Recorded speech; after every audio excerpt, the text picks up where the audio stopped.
صرف یہ احساس اس پر غالب تھا کہ روئے زمین کی حسین ترین لڑکی اس کے قبضے میں ہے، جس نے سلطان کو ٹھکرا کر اسے پسند کیا ہے۔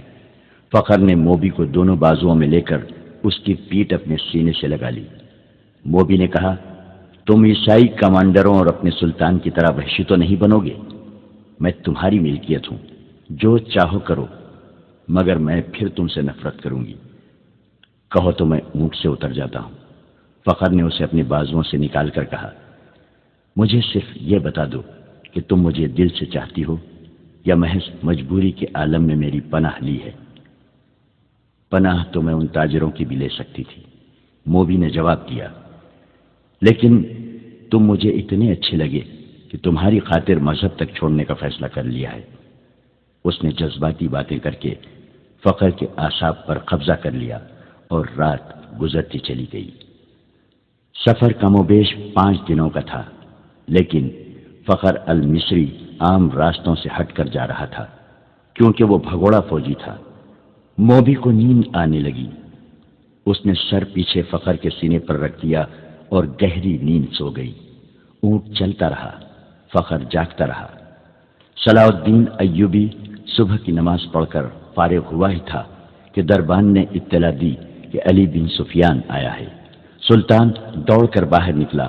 اس کے منہ سے علی بن سفیان کے سلام کے جواب سے پہلے یہ الفاظ نکلے، ادھر کیا خبر ہے؟ ابھی تک خیریت ہے، علی بن سفیان نے جواب دیا، مگر سوڈانی لشکر میں بے اطمینانی بڑھتی جا رہی ہے۔ میں نے اس لشکر میں اپنے جو مخبر چھوڑے تھے، ان کی اطلاعوں سے پتہ چلتا ہے کہ ان کے کسی ایک بھی کمانڈر نے قیادت سنبھال لی تو بغاوت ہو جائے گی۔ صلاح الدین ایوبی اسے اپنے خیمے میں لے گیا۔ علی بن سفیان کہہ رہا تھا، ناجی اور اس کے سرکردہ سالاروں کو تو ہم نے ختم کر دیا ہے، لیکن وہ مصری فوج کے خلاف سوڈانیوں میں نفرت کا جو زہر پھیلا گئے تھے، اس کا اثر ذرہ بھر کم نہیں ہوا۔ ان کی بے اطمینانی کی دوسری وجہ ان کے سالاروں کی گمشدگی ہے۔ میں نے اپنے مخبروں کی زبانی یہ خبر مشہور کرا دی ہے کہ ان کے سالار بحر روم کے محاذ پر گئے ہوئے ہیں، مگر امیر محترم، مجھے شک ہوتا ہے کہ سوڈانیوں میں شکوک اور شبہات پائے جاتے ہیں، جیسے انہیں علم ہو گیا ہے کہ ان کے سالاروں کو قید کر لیا گیا ہے اور مار بھی دیا گیا ہے۔ اگر بغاوت ہو گئی تو مصر میں ہمارے جو دستے ہیں وہ اسے دبا سکیں گے؟ صلاح الدین ایوبی نے پوچھا، کیا وہ 50,000 تجربے کار فوج کا مقابلہ کر سکیں گے؟ مجھے شک ہے، مجھے یقین ہے کہ ہماری قلیل فوج سوڈانیوں کا مقابلہ نہیں کر سکے گی۔ علی بن سفیان نے کہا، میں اس کا بندوبست کر آیا ہوں۔ میں نے علی مقام نور الدین زنگی کی طرف 2 تیز رفتار قاصد بھیج دیے ہیں۔ میں نے پیغام بھیجا ہے کہ مصر میں بغاوت کی فضا پیدا ہو رہی ہے اور ہم نے جو فوج تیار کی ہے وہ تھوڑی ہے اور اس میں سے آدھی فوج محاذ پر ہے۔ متوقع بغاوت کو دبانے کے لیے ہمیں کمک بھیجی جائے۔ مجھے ادھر سے کمک کی امید کم ہے۔ سلطان ایوبی نے کہا، پرسوں ایک قاصد یہ خبر لایا تھا کہ زنگی نے فرینکوں پر حملہ کر دیا تھا۔ یہ حملہ انہوں نے ہماری مدد کے لیے کیا تھا۔ فرینکوں کے عمراء اور فوجی قائدین بحر روم میں صلیبیوں کے اتحادی بیڑے میں تھے، اور فرینکیوں کی کچھ فوج مصر میں داخل ہو کر عقب سے حملہ کرنے اور ہمارے سوڈانی لشکر کی پشت پناہی کے لیے مصر کی سرحد پر آ گئی تھی۔ محترم زنگی نے ان کے ملک پر حملہ کر کے ان کے سارے منصوبے کو ایک ہی بار میں برباد کر دیا ہے اور شاہ فرینک کے بہت سے علاقے پر قبضہ کر لیا ہے۔ انہوں نے صلیبیوں سے کچھ رقم بھی وصول کی ہے۔ صلاح الدین ایوبی خیمے کے اندر ٹہلنے لگا، جذباتی لہجے میں بولا، سلطان زنگی کے قاصد کی زبانی وہاں کے کچھ ایسے حالات معلوم ہوئے ہیں جنہوں نے مجھے پریشان کر رکھا ہے۔ کیا آپ صلیبی ادھر یلغار کریں گے؟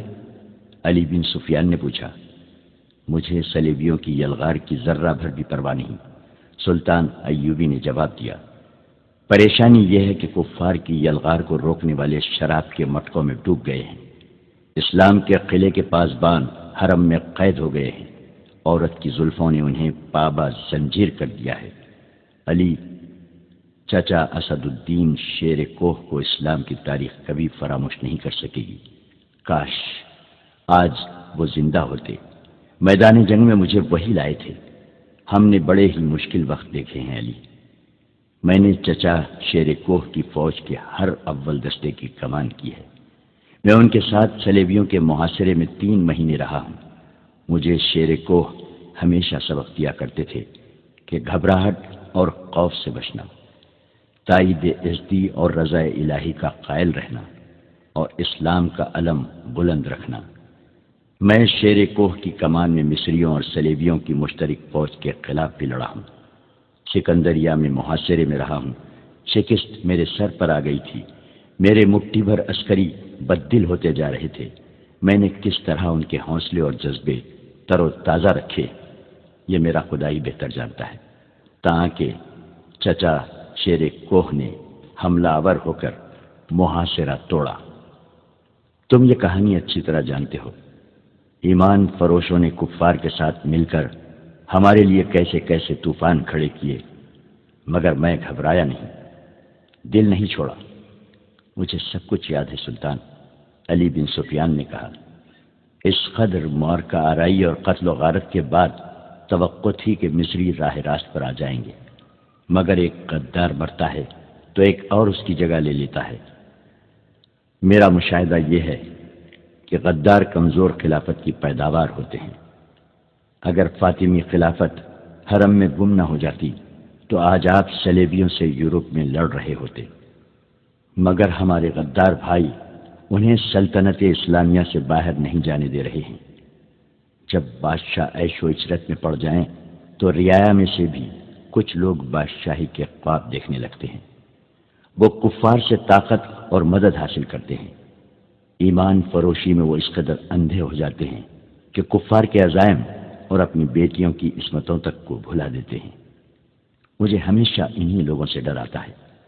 صلاح الدین ایوبی نے کہا، اللہ نہ کرے اسلام کا نام جب بھی ڈوبا مسلمانوں کے ہاتھوں سے ڈوبے گا۔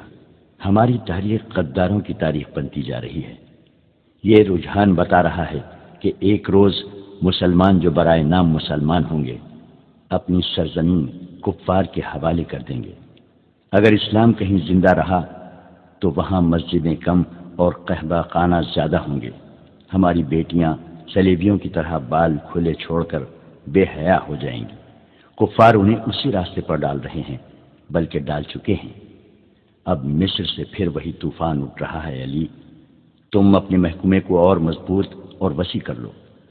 میں نے اپنے رفیقوں سے کہہ دیا ہے کہ دشمن کے علاقوں میں جا کر شبخوں مارنے اور خبریں لانے کے لیے تنومند اور ذہین نوجوانوں کا انتخاب کرو۔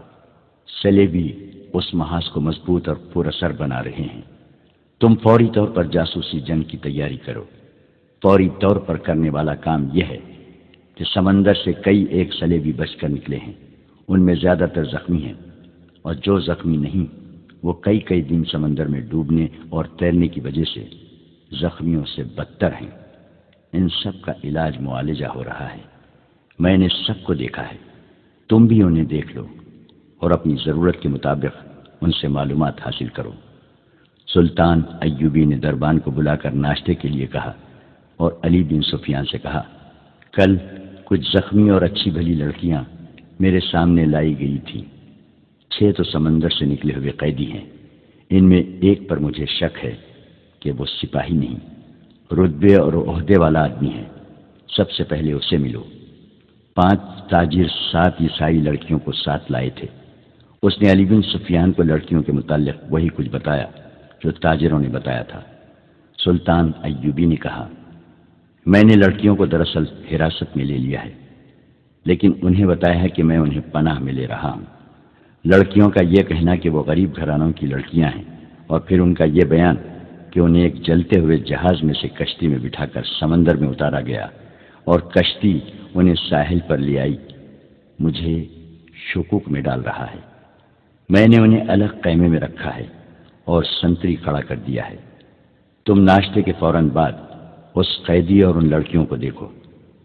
آخر میں صلاح الدین ایوبی نے مسکرا کر کہا، کل دن کے وقت ساحل پر ٹہلتے ہوئے مجھ پر ایک تیر چلایا گیا ہے۔ جو میرے پاؤں کے درمیان ریت میں لگا۔ اس نے تیر علی بن سفیان کو دے کر کہا، علاقہ چٹانی تھا، محافظ تلاش اور تعاقب کے لیے بہت دوڑے مگر انہیں کوئی تیر انداز نظر نہیں آیا۔ اس علاقے سے انہیں یہ 5 تاجر ملے جنہیں محافظ میرے پاس لے آئے۔ انہوں نے یہ 7 لڑکیاں بھی میرے حوالے کی اور چلے گئے۔ اور چلے گئے؟ علی بن سفیان نے حیرت سے کہا، آپ نے انہیں جانے کی اجازت دے دی؟ محافظوں نے ان کے سامان کی تلاشی لی تھی۔ سلطان ایوبی نے کہا، ان سے ایسی چیز برآمد نہیں ہوئی جس سے ان پر شک ہوتا۔ علی بن سفیان تیر کو غور سے دیکھتا رہا اور بولا، سلطان اور سراغ رساں کی نظر میں بڑا فرق ہوتا ہے۔ میں سب سے پہلے ان تاجروں کو پکڑنے کی کوشش کروں گا۔ علی بن سفیان سلطان ایوبی کے خیمے سے باہر نکلا تو دربان نے اس سے کہا، یہ کماندار اطلاع لایا ہے کہ کل 7 عیسائی لڑکیاں قید میں آئی تھیں، ان میں سے ایک لاپتہ ہے۔ کیا سلطان کو یہ اطلاع دینا ضروری ہے؟ یہ کوئی اہم واقعہ تو نہیں کہ سلطان کو پریشان کیا جائے۔ علی بن سفیان گہری سوچ میں پڑ گیا۔ کماندار جو اطلاع دینے آیا تھا اس نے علی بن سفیان کے قریب آ کر آہستہ سے کہا، ایک عیسائی لڑکی کا لاپتہ ہو جانا تو اتنا اہم واقعہ نہیں، مگر اہم یہ ہے کہ فخر المصری نام کا کماندار بھی رات سے لاپتہ ہے۔ رات کے سنتریوں نے بتایا ہے کہ وہ لڑکیوں کے خیمے تک گیا تھا، وہاں سے زخمیوں کے خیموں کی طرف گیا اور پھر کہیں نظر نہیں آیا۔ رات وہ گشت پر نکلا تھا۔ علی بن سفیان نے ذرا سوچ کر کہا، یہ اطلاع سلطان تک ابھی نہ جائے۔ رات کے اس وقت کے تمام سنتریوں کو اکٹھا کرو جب فخر گشت پر نکلا تھا۔ اس نے سلطان ایوبی کے محافظ دستے کے کماندار سے کہا کہ کل سلطان کے ساتھ جو محافظ ساحل تک گئے تھے انہیں لاؤ۔ وہ وہیں تھے، چاروں سامنے آ گئے۔ تو علی بن سفیان نے انہیں کہا، کل جہاں تم نے تاجروں اور لڑکیوں کو دیکھا تھا وہاں فوراً پہنچو۔ اگر وہ تاجر ابھی تک وہیں ہیں تو انہیں حراست میں لے لو اور وہیں میرا انتظار کرو، اور اگر جا چکے ہوں تو فوراً واپس آ جاؤ۔ محافظ روانہ ہو گئے تو علی بن سفیان لڑکیوں کے خیمے تک گیا۔ 6 لڑکیاں باہر بیٹھی تھیں اور سنتری کھڑا تھا۔ علی نے لڑکیوں کو اپنے سامنے کھڑا کر کے عربی زبان میں پوچھا، 7ویں لڑکی کہاں ہے؟ لڑکیوں نے ایک دوسرے کے منہ کی طرف دیکھا اور سر ہلائے۔ علی بن سفیان نے کہا، تم سب ہماری زبان سمجھتی ہو۔ لڑکیاں اسے حیران سا ہو کے دیکھتی رہیں۔ علی ان کے چہروں اور ڈیل ڈول سے شک میں پڑ گیا تھا۔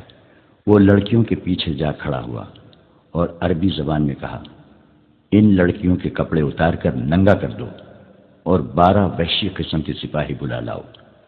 تمام لڑکیاں بدک کر پیچھے کو مڑی۔ 2-3 نے بیک وقت بولنا شروع کر دیا۔ وہ عربی زبان بول رہی تھی، لڑکیوں کے ساتھ تم ایسا سلوک نہیں کر سکتے۔ ایک نے کہا، ہم تمہارے خلاف نہیں لڑیں؟ علی بن سفیان کی ہنسی نکل گئی۔ اس نے کہا، میں تمہارے ساتھ بہت اچھا سلوک کروں گا۔ تم نے جس طرح ایک ہی دھمکی سے عربی بولنی شروع کر دی ہے، اب بغیر کسی دھمکی کے یہ بتا دو کہ 7ویں لڑکی کہاں ہے؟ سب نے لا علمی کا اظہار کیا۔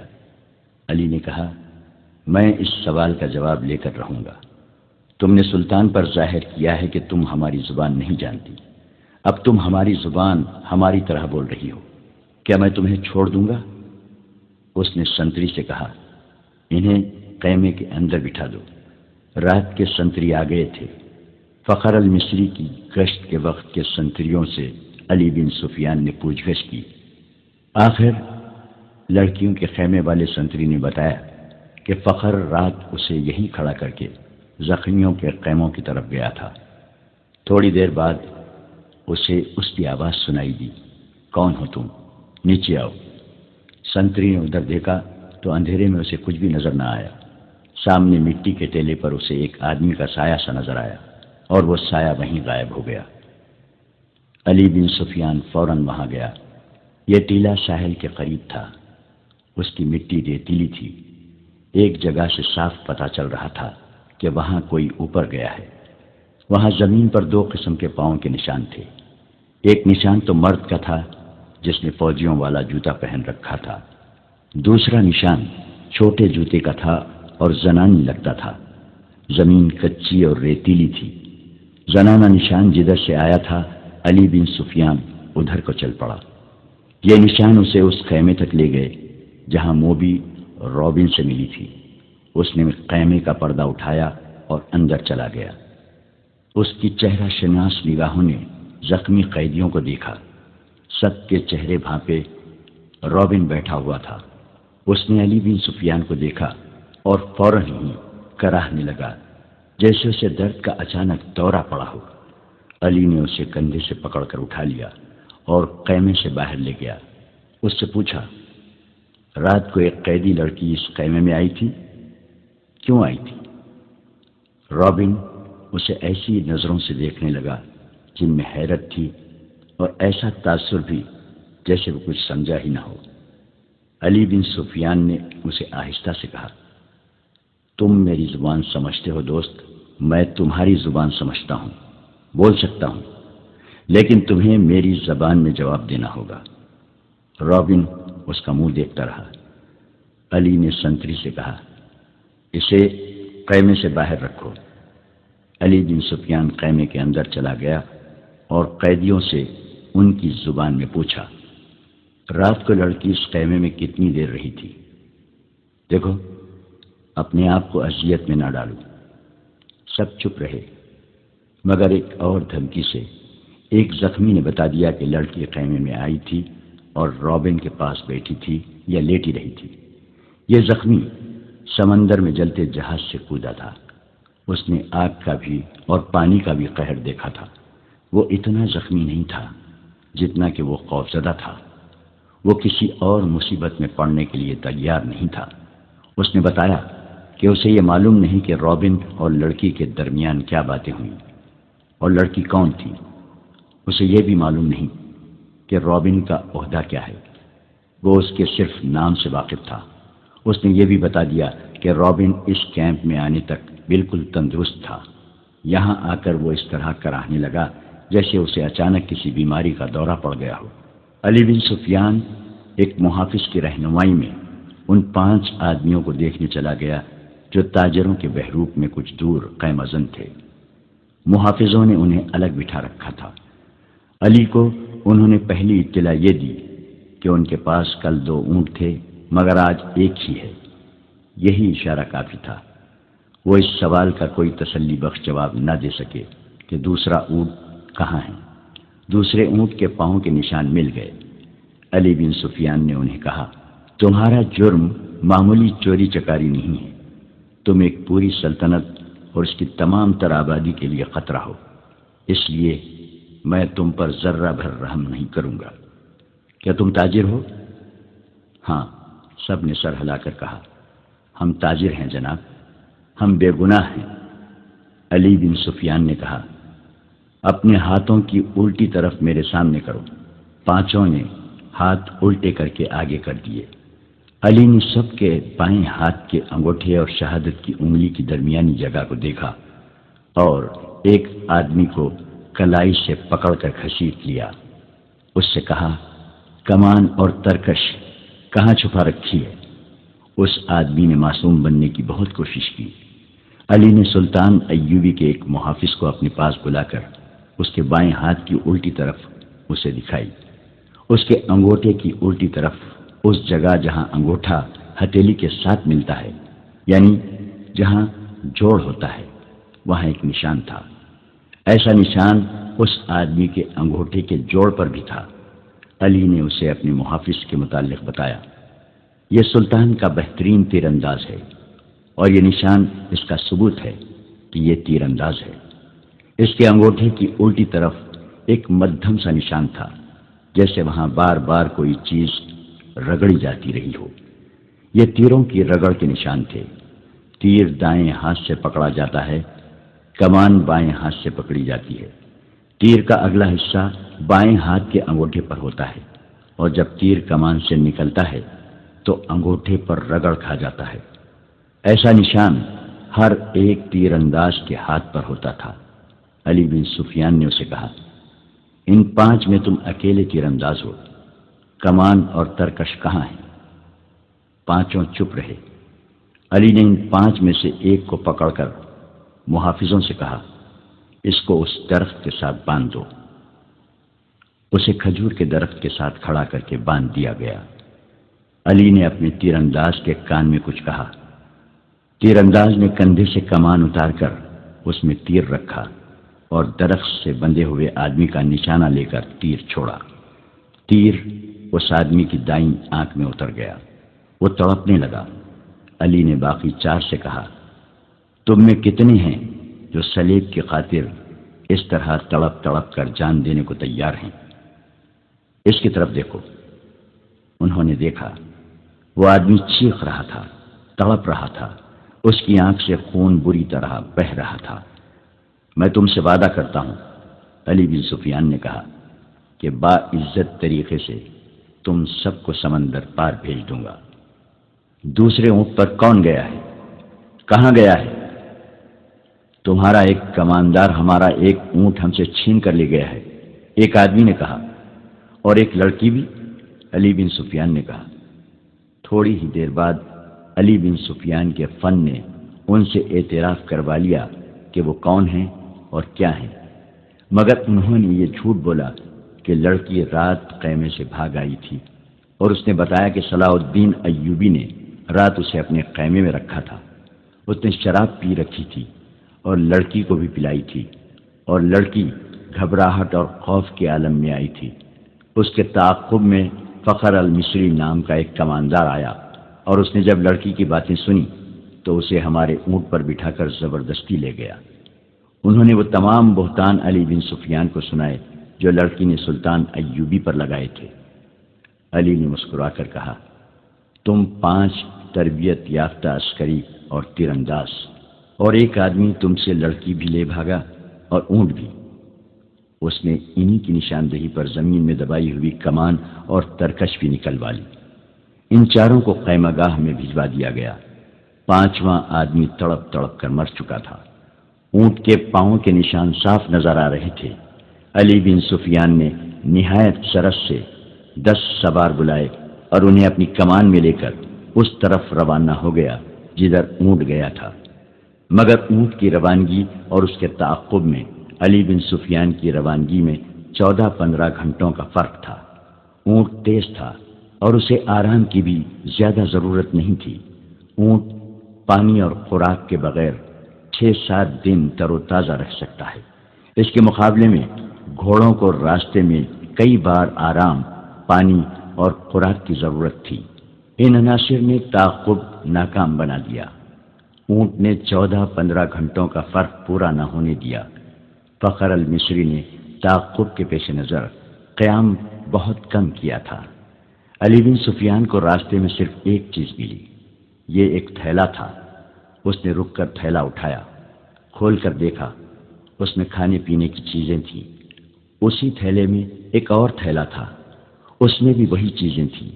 علی بن سفیان کے سونگنے کی تیز حس نے اسے بتا دیا کہ ان اشیاء میں حشیش ملی ہوئی ہے۔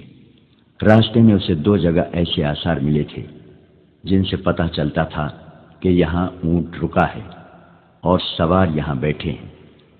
کھجوروں کی گٹلیاں، پھلوں کے بیج اور چھلکے بھی بکھرے ہوئے تھے۔ تھیلے نے اسے شک میں ڈال دیا۔ اس کے ذہن میں یہ شک نہ آیا کہ فخر المصری کو حشیش کے نشے میں لڑکی اپنے محافظ کے طور پر ساتھ لی جا رہی ہے۔ تاہم اس نے تھیلا اپنے پاس رکھا، مگر تھیلے کی تلاشی اور قیام نے وقت ضائع کر دیا تھا۔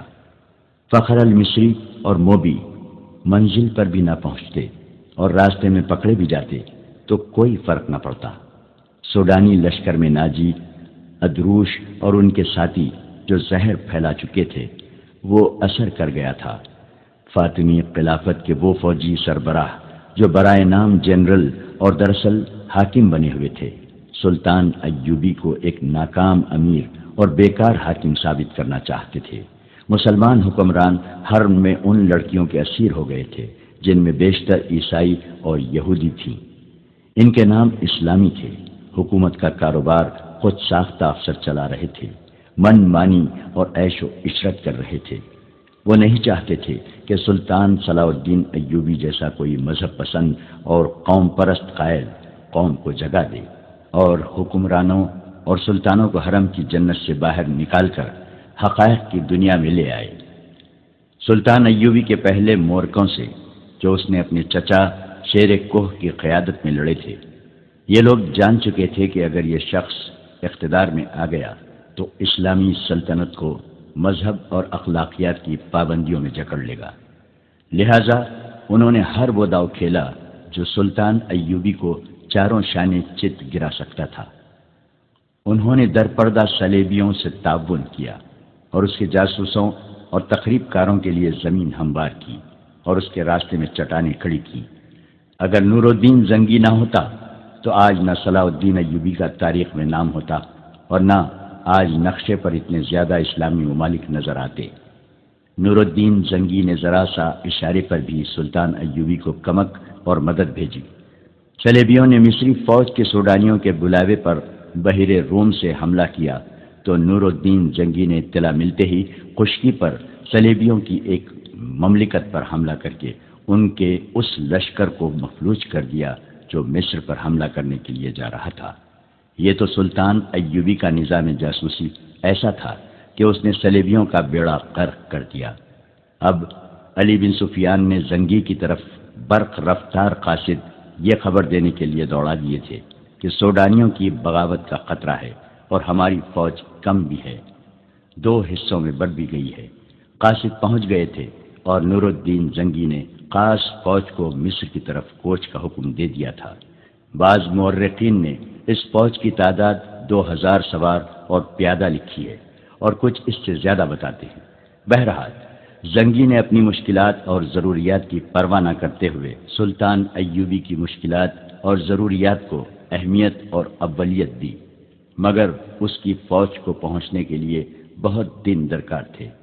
مسلمان نام نہاد فوجی اور دیگر سرکردہ شخصیتوں نے دیکھا کہ مصر میں سلطان ایوبی کے خلاف بے اطمینانی اور بغاوت پھوٹ رہی ہے تو انہوں نے اسے ہوا دی، درپردہ سوڈانیوں کو اکسایا اور اپنے مخبروں کے ذریعے یہ بھی معلوم کر لیا کہ سوڈانیوں کے سالاروں کو مروا کر خفیہ طریقے سے دفن کر دیا گیا ہے۔ سوڈانی لشکر کے کم رتبے والے کماندار سالار بن گئے اور سلطان صلاح الدین ایوبی کی اس خلیل فوج پر حملہ کرنے کے منصوبے بنانے لگے جو مصر میں مقیم تھی۔ وہ سلطان ایوبی کی آدھی فوج اور سلطان کی دارالحکومت سے غیر حاضری سے فائدہ اٹھانا چاہتے تھے۔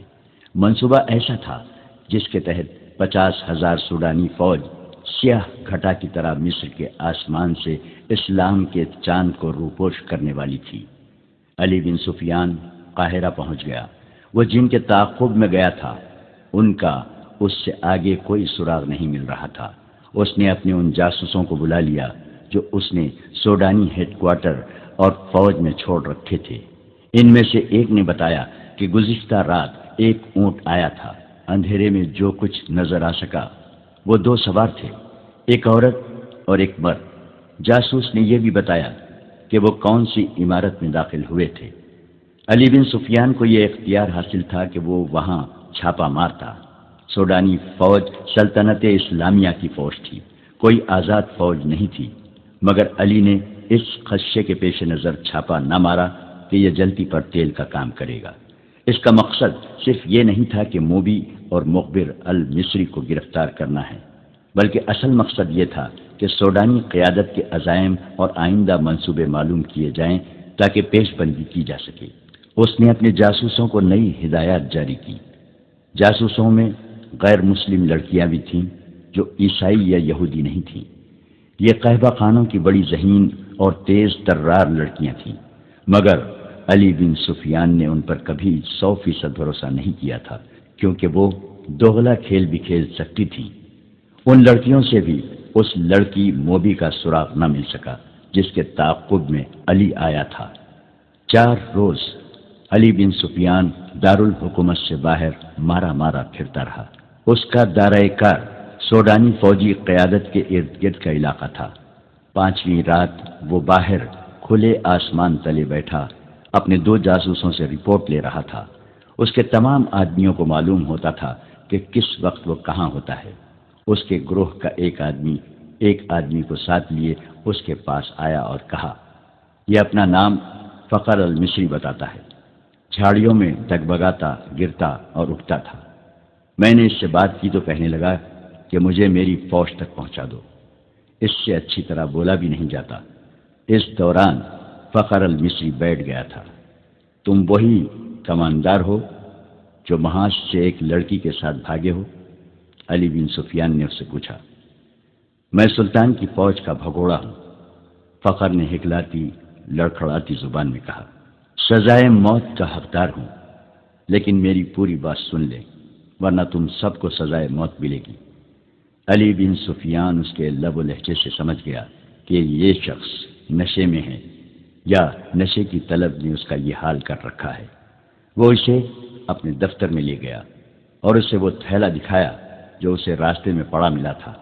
پوچھا، یہ تھیلا تمہارا ہے اور تم اس سے یہ چیزیں کھاتے رہے ہو؟ ہاں، فخر المصری نے جواب دیا، وہ مجھے اسی سے کھلاتی تھی۔ اس کے سامنے وہ تھیلا بھی پڑا تھا جو تھیلے کے اندر سے نکلا تھا۔ علی نے اس میں سے چیزیں نکال کر سامنے رکھ لی۔ فخر نے یہ چیزیں دیکھیں تو جھپٹ کر مٹھائی کی قسم کا ایک ٹکڑا اٹھا لیا۔ علی نے جھپٹ کر اس کے ہاتھ پر اپنا ہاتھ رکھ دیا۔ فخر نے بے تابی سے کہا، خدا کے لیے مجھے یہ کھانے دو، میری جان اور روح اسی میں ہے۔ مگر علی نے اس سے وہ ٹکڑا چھین لیا اور اس سے کہا، مجھے ساری واردات سناؤ، پھر یہ ساری چیزیں اٹھا لینا۔ فخر المصری نڈھال اور بے جان ہوا جا رہا تھا۔ علی بن سفیان نے اسے ایک سفوف کھلا دیا جو حشیش کا توڑ تھا۔ فخر نے اسے تمام تر واقعہ سنا دیا کہ وہ کیمپ سے لڑکی کے تعاقب میں کس طرح گیا تھا۔ تاجروں نے اسے قہوہ پلایا تھا جس کے اثر سے وہ کسی اور ہی دنیا میں جا پہنچا تھا۔ تاجروں یعنی صلیبی جاسوسوں نے اس سے جو باتیں کی تھی وہ بھی اس نے بتائیں، اور پھر لڑکی کے ساتھ اس نے اونٹ پر جو سفر کیا تھا وہ اس طرح سنایا کہ وہ مسلسل چلتے رہے۔ اونٹ نے بڑی اچھی طرح ساتھ دیا۔ رات کو وہ تھوڑی دیر قیام کرتے تھے۔ لڑکی اسے کھانے کو دوسرے تھیلے میں سے چیزیں دیتی تھی۔ وہ اپنے آپ کو بادشاہ سمجھتا تھا۔ لڑکی نے اسے اپنی محبت کا یقین دلایا اور شادی کا وعدہ کیا تھا، اور شرط یہ رکھی تھی کہ وہ اسے سوڈانی کمانداروں کے پاس پہنچا دے۔ وہ راستے میں ہی لڑکی کو شادی کے بغیر بیوی بنانے کی کوشش کرتا رہا، لیکن لڑکی اسے اپنی باہوں میں لے کر پیار اور محبت سے ایسے ارادے اور خواہش کو مار دیتی۔ فخری نے محسوس تک نہ کیا کہ لڑکی اسے حشیش اور اپنے حسن و شباب کے قبضے میں لیے ہوئے ہے۔ تیسرے پڑاؤ میں جب انہوں نے کھانے پینے کے لیے اونٹ روکا تو تھیلا غائب پایا جو اونٹ کے دوڑنے سے کہیں گر پڑا تھا۔ لڑکی نے اسے کہا کہ واپس چل کر تھیلا ڈھونڈ لیتے ہیں، لیکن فخر المصری نے کہا کہ وہ بھگوڑا فوجی ہے، خدشہ ہے کہ اس کا تعاقب ہو رہا ہوگا۔ لڑکی ضد کرنے لگی کہ تھیلا ضرور ڈھونڈیں گے۔ فخر نے اسے یقین دلایا کہ بھوکا مرنے کا کوئی خطرہ نہیں، راستے میں کسی آبادی سے کچھ کھا لیں گے۔ مگر لڑکی آبادی کے قریب جانا نہ چاہتی تھی اور کہتی تھی کہ واپس چلو۔ فخر المصری نے اسے زبردستی اونٹ پر بٹھا لیا اور اس کے پیچھے بیٹھ کر اونٹ کو اٹھایا اور دوڑا دیا۔ وہ سفر کی تیسری رات تھی۔ اگلی شام وہ شہر سے باہر سوڈانیوں کے ایک کماندار کے ہاں پہنچ گئے، مگر فخر المصری اپنے سر کے اندر ایسی بے چینی محسوس کرنے لگا جیسے کھوپڑی میں کیڑے رینگ رہے ہوں۔ آہستہ آہستہ وہ حقیقی دنیا میں آ گیا۔ وہ سمجھ نہ سکا کہ یہ حشیش نہ ملنے کا اثر ہے۔ اس کی تصوراتی بادشاہی اور ذہن میں بسائی ہوئی جنت تھیلے میں کہیں ریگزار میں گر گئی تھی۔ لڑکی نے اس کے سامنے کماندار کو صلیبیوں کا پیغام دیا اور اسے بغاوت پر اکسایا۔ فخر پاس بیٹھا سنتا رہا۔ اس کے ذہن میں کیڑے بڑے ہو کر تیزی سے رینگنے لگے۔ نشہ اتر چکا تھا۔ اسے یاد آنے لگا کہ وہ محاذ سے بھاگ آیا ہے۔ لڑکی موبی کو یہی خوش فہمی ہوگی کہ فخر پر نشہ طاری ہے، چنانچہ اس نے بے خوف و خطر کماندار سے یہ بھی کہہ دیا کہ سلطان ایوبی اور علی بن سفیان کے درمیان یہ غلط فہمی پیدا کرنی ہے کہ وہ ظاہری طور پر نیک بنتے پھرتے ہیں مگر عورت اور شراب کے دل دادا ہیں۔ ان کی اس طویل گفتگو میں بغاوت کی باتیں بھی ہوئی۔ اس وقت تک فخر المصری پوری طرح بیدار ہو چکا تھا، لیکن سر کے اندر کی بے چینی اسے بہت پریشان کر رہی تھی۔ لڑکی نے کماندار سے کہا کہ اگر بغاوت کرنی ہے تو وقت ضائع نہ کریں، سلطان ایوبی محاذ پر ہے اور الجھا ہوا ہے۔ لڑکی نے یہ جھوٹ بولا کہ سلیبی 3-4 دنوں بعد دوسرا حملہ کرنے والے ہیں۔ سلطان ایوبی کو یہاں سے بھی فوج محاذ پر بلانی پڑے گی۔ کماندار نے لڑکی کو بتایا کہ 6-7 دنوں تک سوڈانی لشکر یہاں کی فوج پر حملہ کر دے گا۔ فخر یہ ساری باتیں سنتا رہا۔ آدھی رات کے بعد اسے الگ کمرے میں بھیج دیا گیا جہاں اس کے سونے کا انتظام تھا۔ لڑکی اور کماندار دوسرے کمرے میں رہے۔ درمیان میں دروازہ تھا جو بند کر دیا گیا۔ اسے نیند نہیں آ رہی تھی۔ اس نے دروازے کے ساتھ کان لگائے تو اسے ہنسی کی آوازیں سنائی دی۔ پھر لڑکی کے یہ الفاظ سنائی دیے، اسے حشیش کے زور پر یہاں تک لائی ہوں اور اس کی محبوبہ بنی رہی ہوں۔ مجھے ایک محافظ کی ضرورت تھی۔ حشیش کا تھیلا راستے میں گر پڑا ہے۔ اگر صبح اسے ایک خوراک نہ ملی تو یہ پریشان کرے گا۔ اس کے بعد فخر نے دوسرے کمرے سے جو آوازیں سنی وہ اسے صاف بتا رہی تھیں کہ شراب پی جا رہی ہے اور بدکاری ہو رہی ہے۔ بہت دیر بعد اسے کماندار کی آواز سنائی دی، یہ آدمی اب ہمارے لیے بیکار ہے، اسے قید میں ڈال دیتے ہیں یا ختم کرا دیتے ہیں۔ لڑکی نے اس کی تائید کی۔ فخر المصری پوری طرح بیدار ہو گیا اور وہاں سے نکل بھاگنے کی سوچنے لگا۔ رات کا پچھلا پہر تھا۔ وہ اس کمرے سے نکلا۔ اس کا دماغ ساتھ نہیں دے رہا تھا۔ کبھی تو دماغ صاف ہو جاتا مگر زیادہ دیر معوف رہتا۔ صبح کی روشنی پھیلنے تک وہ خطرے سے دور نکل گیا تھا۔ اسے اب دوہرے تعاقب کا خطرہ تھا۔ دونوں طرف اسے موت نظر آ رہی تھی۔ اپنی فوج کے ہاتھوں گرفتار ہو جاتا تو بھی مجرم تھا، اور اگر سوڈانی پکڑ لیتے تو فوراً قتل کر دیتے۔ وہ دن بھر فرعونوں کے کھنڈروں میں چھپا رہا۔ حشیش کی طلب، خوف اور غصہ اس کے جسم اور دماغ کو بیکار کر رہا تھا۔ رات تک وہ چلنے سے بھی معذور ہوا جا رہا تھا۔ پھر اسے یہ بھی احساس نہ رہا کہ دن ہے یا رات، وہ کہاں ہے۔ اس کے دماغ میں یہ ارادہ بھی آیا کہ اس عیسائی لڑکی کو جا کر قتل کر دے۔ یہ سوچ بھی آئی کہ اونٹ یا گھوڑا مل جائے اور وہ محاذ پر سلطان ایوبی کے قدموں میں جا گرے، مگر جو بھی سوچ آتی تھی اس پر اندھیرا چھا جاتا تھا جو اس کی آنکھوں کے سامنے آ کر ہر چیز تاریک کر دیتا تھا۔ اسی حالت میں اسے یہ آدمی ملا۔ وہ چونکہ جاسوس تھا اس لیے تربیت کے مطابق اس نے فخر المصری کے ساتھ دوستی اور ہمدردی کی باتیں کی اور اسے علی بن سفیان کے پاس لے آیا۔ تصدیق ہو گئی کہ سوڈانی لشکر حملہ اور بغاوت کرے گا اور یہ کسی بھی لمحے ہو سکتا ہے۔ علی بن سفیان سوچ رہا تھا کہ مقامی کمانڈروں کو فوراً چوکنا کرے اور سلطان ایوبی کو اطلاع دے، مگر وقت ضائع ہونے کا خطرہ تھا۔ اتنے میں اسے پیغام ملا کہ سلطان صلاح الدین ایوبی بلا رہے ہیں۔ وہ حیران ہو کر چل پڑا کہ سلطان کو تو وہ محاذ پر چھوڑ آیا تھا۔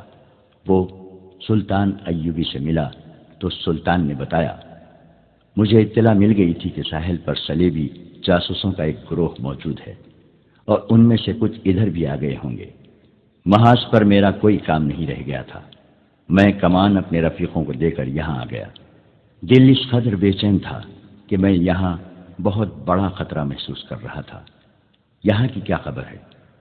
علی بن سفیان نے اسے ساری خبر سنا دی اور کہا، اگر آپ چاہیں تو میں زبان کا ہتھیار استعمال کر کے بغاوت کو روکنے کی کوشش کروں یا سلطان زنگی کی مدد آنے تک ملتوی کرا دوں۔ میں جاسوسوں کو ہی استعمال کر سکتا ہوں۔ ہماری فوج بہت کم ہے، حملے کو نہیں روک سکے گی۔ سلطان ایوبی ٹہلنے لگا۔ اس کا سر جھکا ہوا تھا۔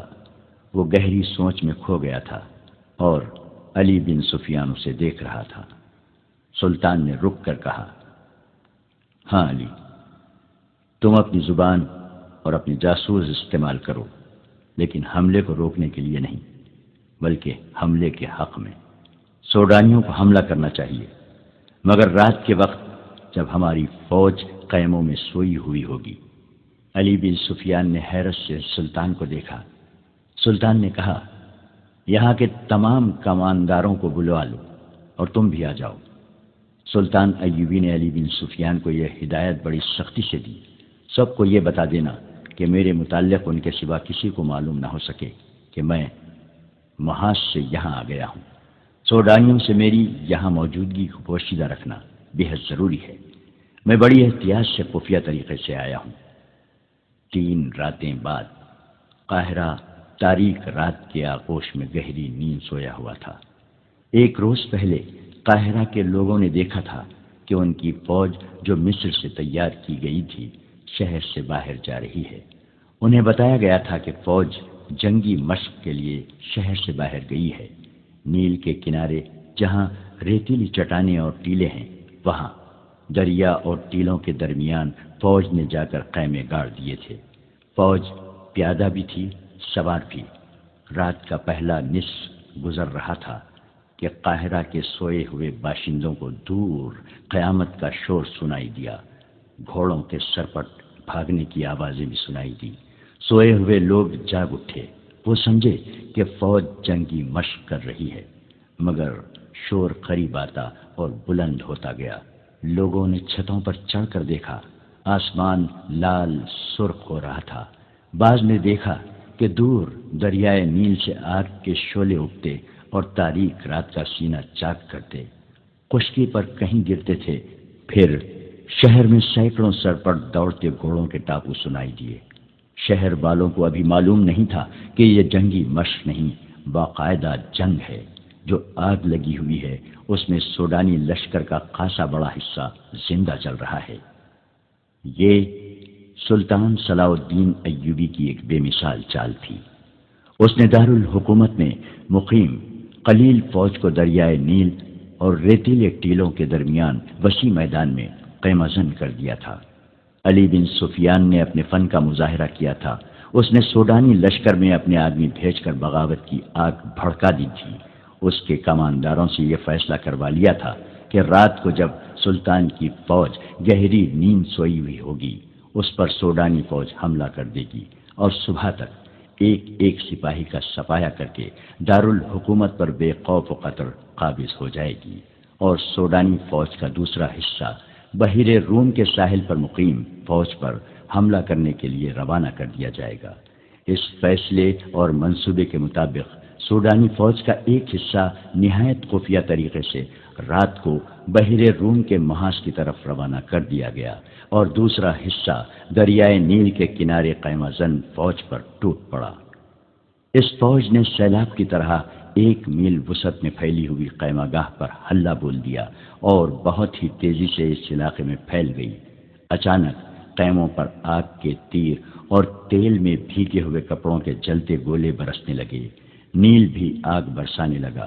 خیموں کو آگ لگ گئی اور شعلے آسمان تک پہنچنے لگے۔ سوڈانی فوج کو خیموں میں سلطان ایوبی کی فوج کا نہ کوئی سپاہی ملا، نہ کوئی گھوڑا ملا، نہ کوئی گھوڑ سوار۔ اس فوج کو وہاں تمام خالی خیمے ملے، کوئی مقابلے کے لیے نہ اٹھا، اور اچانک آگ ہی آگ پھیل گئی۔ انہیں معلوم نہ تھا کہ سلطان ایوبی نے رات کے پہلے پہر خیموں سے اپنی فوج کو نکال کر ریتیلے ٹیلوں کے پیچھے چھپا دیا تھا اور خیموں میں خشک گھاس کے ڈھیر لگوا دیے تھے۔ خیموں پر اور اندر بھی تیل چھڑک دیا تھا۔ اس نے کشتیوں میں چھوٹی منجنیقیں رکھوا کر شام کے بعد ضرورت کی جگہ بھجوا دی تھی۔ جو ہی سوڈانی فوج خیمہ گاہ میں آئی، سلطان کی چھپی ہوئی فوج نے آگ والے تیر اور نیل سے کشتیوں میں رکھی ہوئی منجنیقوں نے آگ کے گولے پھینکنے شروع کر دیے۔ خیموں کو آگ لگی تو گھاس اور تیل نے وہاں دوزخ کا منظر بنا دیا۔ سوڈانیوں کے گھوڑے اور پیادہ سپاہیوں کو روندنے لگے۔ سپاہیوں کے لیے آگ سے نکلنا ناممکن ہو گیا۔ چیخوں نے آسمان کا جگر چاک کر دیا۔ اس قدر آگ نے رات کو دن بنا دیا۔ سلطان ایوبی کی مٹھی بھر فوج نے آگ میں جلتی سوڈانیوں کی فوج کو گھیرے میں لے لیا۔ جو آگ سے بچ کر نکلتا تھا وہ تیروں کا نشانہ بن جاتا تھا۔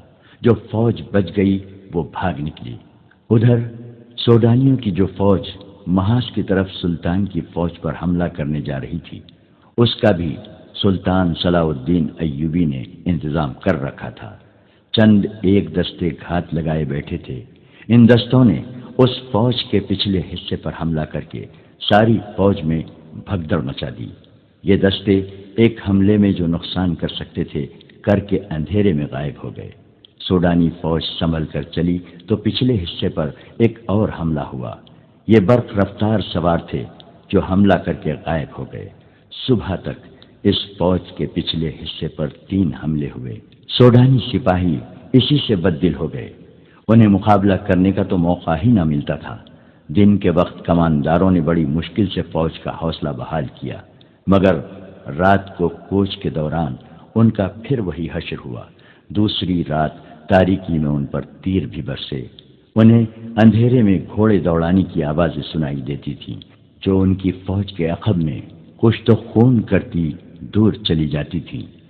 3-4 یورپی مورخوں نے، جن میں لینپور اور ولیم خاص طور پر قابل ذکر ہیں، لکھا ہے کہ دشمن کی کثیر نفری پر رات کے وقت چند ایک سواروں سے عقبی حصے پر شب کو مارنا اور غائب ہو جانا سلطان ایوبی کی ایسی جنگی چال تھی جس نے آگے چل کر صلیبیوں کو بہت نقصان پہنچایا۔ اس طرح صلاح الدین ایوبی دشمن کی پیش قدمی کی رفتار کو بہت سست کر دیتا تھا اور دشمن کو مجبور کر دیتا تھا کہ وہ اس کی پسند کے میدان میں لڑے، جہاں سلطان ایوبی نے جنگ کا پھانسا پلٹنے کا انتظام کر رکھا ہوتا تھا۔ ان مورخین نے سلطان ایوبی کے ان جاباز سواروں کی جرت اور برق رفتاری کی بہت تعریف کی ہے۔ آج کے جنگی مبصر، جن کی نظر جنگوں کی تاریخ پر ہے، رائے دیتے ہیں کہ آج کے کمانڈو اور گوریلا آپریشن کا موجد سلطان صلاح الدین ایوبی ہے۔ وہ اس طریقے جنگ سے دشمن کے منصوبے درہم برہم کر دیا کرتا تھا۔ سوڈانیوں پر اس نے یہی طریقہ آزمایا اور صرف 2 راتوں کے بار بار کے شبوں سے اس نے سوڈانی سپاہیوں کا لڑنے کا جذبہ ختم کر دیا۔ اس کی قیادت میں کوئی دماغ نہ تھا۔ یہ قیادت فوج کو سنبھال نہ سکی۔ اس فوج میں علی بن سفیان کے بھی آدمی سوڈانی سپاہیوں کے بھیس میں موجود تھے۔ انہوں نے یہ افواہ پھیلا دی کہ عرب سے ایک لشکر آ رہا ہے جو انہیں کاٹ کر رکھ دے گا۔ انہوں نے بددلی اور فرار کا رجحان پیدا کرنے میں پوری کامیابی حاصل کی۔ فوج غیر منظم ہو کر بکھر گئی۔ نیل کے کنارے اس فوج کا جو حشر ہوا وہ عبرتناک تھا۔ یہ افواہ غلط ثابت نہ ہوئی کہ عرب سے فوج آ رہی ہے۔ نور الدین زنگی کی فوج آ گئی، جس کی نفری بہت زیادہ نہیں۔ بعض مورخین نے 2000 سوار اور 2000 پیادہ لکھی ہے۔ بعض کے اعداد و شمار اس سے کچھ زیادہ ہیں۔ تاہم یہ صلاح الدین ایوبی کو سہارا مل گیا اور اس نے فوراً اس کمک کی قیادت سنبھال لی۔ اس کیفیت میں کہ جبکہ سوڈانیوں کا 50,000 لشکر سلطان ایوبی کے آگ کے پھندے میں اور ادھر صحرا میں شب خونوں کی وجہ سے بدنظمی کا شکار ہو گیا تھا، یہ تھوڑی سی کمک بھی کافی تھی۔ سلطان ایوبی اس کمک سے اور اپنی فوج سے سوڈانیوں کا قتل عام کر سکتا تھا، لیکن اس نے ڈپلومیسی سے کام لیا۔ سوڈانی کمان کے کمانداروں کو پکڑا اور انہیں ذہن نشین کرایا کہ ان کے لیے تباہی کے سوا کچھ نہیں رہا، لیکن وہ انہیں تباہ نہیں کرے گا۔ کمانداروں نے اپنا حشر دیکھ لیا تھا۔ وہ اب سلطان کے عتاب اور سزا سے خائف تھے، لیکن سلطان نے انہیں بخش دیا اور سزا دینے کی بجائے سوڈانیوں کی بچی کچی فوج کو سپاہیوں سے کاشتکاروں میں بدل دیا۔ انہیں زمینیں دی اور کھیتی باڑی میں انہیں سرکاری طور پر مدد دی، اور پھر انہیں یہ بھی اجازت دے دی کہ ان میں سے جو لوگ فوج میں بھرتی ہونا چاہتے ہیں ہو سکتے ہیں۔ سوڈانیوں کو یوں دانش مندی سے ٹھکانے لگا کر سلطان صلاح الدین ایوبی نے نور الدین زنگی کی بھیجی ہوئی فوج اور اپنی فوج کو یکجا کر کے اس میں وفادار سوڈانیوں کو بھی شامل کر کے ایک فوج منظم کی اور صلیبیوں پر حملے کے منصوبے بنانے لگا۔ اس نے علی بن سفیان سے کہا کہ وہ اپنے جاسوسوں اور شب کو مارنے والے جانبازوں کے دستے فوراً تیار کرے۔ ادھر صلیبیوں نے بھی جاسوسی اور تخریب کاری کا انتظام مستحکم کرنا شروع کر دیا۔